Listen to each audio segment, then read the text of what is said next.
What's up, everybody, and welcome to Read the Bible with me. I'm Stan, and today we're looking at chapter 2 of the book of Malachi, last book of the Old Testament.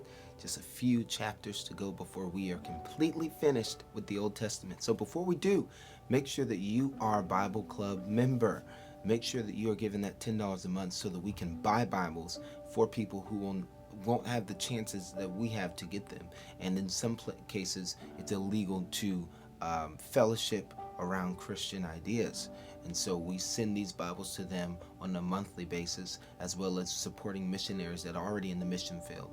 All right, so become a Bible Club member. Click the link in the description box if you're watching on YouTube, or click the link in the Instagram bio if you're watching there. Let's get started with our chapter today.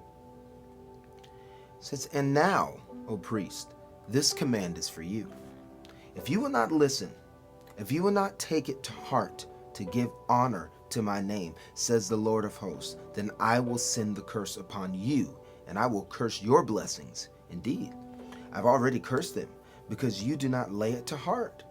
You aren't prioritizing what I love. You're not loving what I love." And so the Lord is saying, I'm going to turn your blessings into cursings.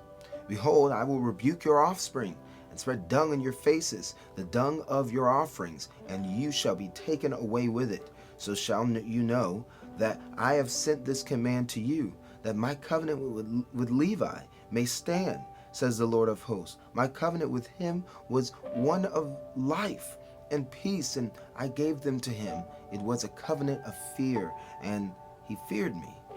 He stood in awe of my name. True instruction was in his mouth, and no wrong was found on his lips. He walked with me in peace and uprightness, and he turned many from iniquity. For the lips of the priests should guard knowledge, and the people should seek instruction from his mouth, for he is a messenger of the Lord of hosts. But you have turned aside from the way. You have caused many to stumble by your instruction. You have corrupted the covenant of Levi, says the Lord of hosts. And so I make you despised and abased before all people, inasmuch as you do not keep my ways, but show partiality in your instruction." These pastors were accepting bad offerings on the behalf of God, and not teaching them that these are wrong kind of offerings. Do not give God your last. Do not give him the bare minimum. And they were showing partiality. They would favor some people over others. Pastors aren't supposed to do that. "Have we not all one Father? Has not one God created us? Why then are we faithless to one another, profaning the covenant of our fathers? Judah has been faithless, and an abomination has been committed in Israel and in Jerusalem. For Judah has profaned the sanctuary of the Lord, which he loves, and he has married the daughter of a foreign god. May the Lord cut off from the tents of Jacob any descendant of the man who does this, who brings an offering to the Lord of hosts. And this second thing you do, you cover the Lord's altar with tears and weeping and groaning, because he no longer regards the offering or accepts it with favor from your hand. But you say, why does he not?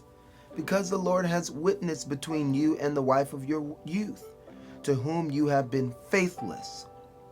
Though she is your companion and your wife by covenant, did he not make them one with a portion of the Spirit in their union?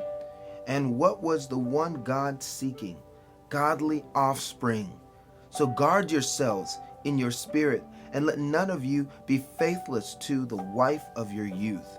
For the man who does not love his wife but divorces her, says the Lord God, the God of Israel, covers his garment with violence, says the Lord of hosts. So guard yourselves in your spirit, and do not be faithless."